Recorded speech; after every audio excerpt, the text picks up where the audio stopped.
Hi everyone, it's Dave here. Going to do a bit of a review on the bike. Starting from front to back. When you buy this thing, you can put a tow strap on it, on the front, right there. Also I've put a little fan on the oil cooler for hot weather. So you just flick a switch up here and the fan runs, blows air through the oil cooler, turn it off. It's got 2 speeds, fast or slow. USB charger, so you can charge your phone while you're riding. LED parker. Extra fork oil, 70mm of extra fork oil, not enough in it. It leaves it about 300 and something millimeters from the top. Bash plate, can't go wrong with the bash plate. It's made by something products, the B something B. Anyway, it was made in Moorabbin in Victoria. Something else, DIY pace saver, homemade, 11 tooth sprocket, DIY chain guide into the rear sprocket, so you can have a loose chain. It's not going to come off, just gets directed straight into that rear sprocket. Big problem on these bikes, there is no chain guide on them, so that's a problem. Turn it off, turn that off. What else? Oh, I've welded an extra piece on the swing arm for the rubber chain guide to take the chain in nice and flat into the front sprocket. So when you've loaded the bike up, it might come off this, but it just guides it in nice. So I've had to, that chain guide's made out of engineering plastic and homemade, works perfect. What else? Wind the preload. Oh, this mud deflector from your rear spring, DIY again. Most dirt bikes have got them. That's made out of a bit of laser light. What else is on this thing? I haven't removed any of the handles or anything because they're handy to get the bike out of a jam. Oh, rear brake. They have a spring from a peg off here which breaks off as soon as you hit a log, and it usually goes to a lug here which I've ground off. So in place of the spring to pull the brake pedal back up, put a spring there. Hey, works perfect. Usually these Kickstarters stick right out, so cut and shut, put a bend in it, weld it back up, so she tucks in nice out of your leg, out of your way, because that's a bit annoying, that. There's nothing really else on this bike, mods wise. Just take off all the, don't even put them on, you know, the extra dink pillion pegs. Oh, donuts, you need them. Need donuts, better grips, softer grips, Taper Pro, handlebar, crossbar pad, wasn't there, but if you go over the front, you don't want to be chest on the bar.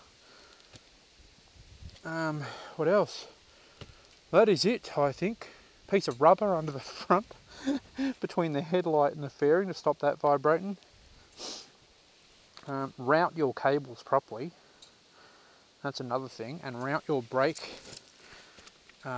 properly up through here, up through this guide. Everyone who's built, or all the eBay pictures you see, it comes out here. That ain't going to work. Not when you're on the suspension, it's got to slide up and down proper. I think that's all the mods. TDR 300. Rec Reg, all the lights are still on it. You can't road reg these things in Australia, so no point even worrying about it. Oh, new chain, EK chain, or a DID, put an O-ring chain on them. Good quality chain, won't stretch, and plus you need a bigger chain if you're doing a 45 rear sprocket, which I've changed. So it's got a 45 rear sprocket and an 11 front, which gives it perfect gearing. and I'm working on something to do something about this. If you crash, that bends back. I bought another lever, but it's too short. Can't get my boot in. So I might have to modify this one, cut that off, weld a couple lugs and put the folding end on it, but that still might dig in. But then I could just bend it back a bit further because I think it's a bit longer, so I can hide it out the way a bit more. Wouldn't matter if it bent in, as long as it doesn't bend right back like it did the other week. Oh, stand. What do I do with the stand? Oh yes, the stand. They stop down here. I mean, there normally. Pretty stupid. So you just grind this lug back so it goes up out of the way, but not so it's in the way of the swing arm. So you just got to keep grinding bits off until you get it to the right position. And I extended the stand with this extra piece welded in, so the bike actually stands up, not leaning over 45 degrees. So, and that's nice out of the way. I think that's all for mods. It's a pretty good bike all round. Cracked the fairing here. So there's a bit of a crack there, that's from dropping it. I've crashed heaps. Broke this fairing, so put a plate behind it, rivets fixed. I've dropped it heaps, I've crashed bad. All the bark busters are scratched. I've gone down a few times, I've gone down on this side. Scratches, bark busters are brilliant. They come with the bike. All the case savers.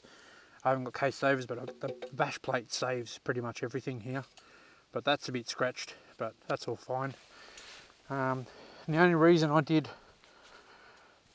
the DIY case saver, which gives it a 1mm gap around the front of the chain, because the chain came off with an old crappy chain with no chain guide. It came off through the chain through this case, cracked the case and had an engine oil leaking everywhere.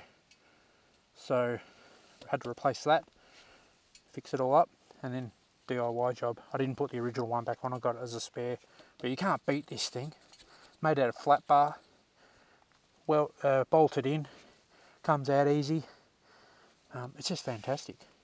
The only thing, you can't go back to a bigger sprocket because the gap, you'll have to make a new one. But you can always just bend a new one up and weld it, take you a few hours. But yeah, good bike for the Underdog machine. It's pretty good. The only thing I find is when you stand up, I think the pegs are too close to handlebars. Like, you're talking 300mm. When I see people riding KTMs and that, they're standing back here. And it gives them more balance on the bike and better for popping little wheelies. On this bike, you seem to be, when you stand up, you're over the tank and your handlebars are eating you in the face. So I might have to tip these up forwards more or get a straighter bar. Probably a straighter bar would fix the problem. That way I can be as if I'm more back on the pegs. The other option might be is to physically move the pegs back and then get a shorter shift lever. So weld your peg probably back here. It's going to be difficult. Could weld another bar in under here, right through, but I'd have to look at the brake side. Bit of engineering to be done. I'm not an engineer, I just fab things up. Alright peoples, I'll start it up. It starts pretty good, runs well. It's got 600 and something kilometres on it now. Key on, good dash. Odometer, 635 kilometres. So good bike all round, I like it. I'll start it. No throttle. There you go, it runs well. Overhead cam too, which is weird. Went to adjust the valve clearances, ended up taking the top cam cap off. Realised it was overhead, had to put it back on. You just need to take the two end caps off to adjust the valve clearances, but which I haven't done, doesn't need it. But pretty responsive little bike. Heavy as anything though, 134 kilos. You try to wrestle this over a log you can't get over, you're in trouble. Not a lot of ground clearance, got about 260mm. Can't compete with your KLXs and things, or CRFs, but it's close. It's just not as built as strong and as high and as lightweight in mine, but I do like it, so I better get going. I'm going to another single track on the other side of town, ride that up and back, and then probably that'll be it for the day. Alright, talk to you later.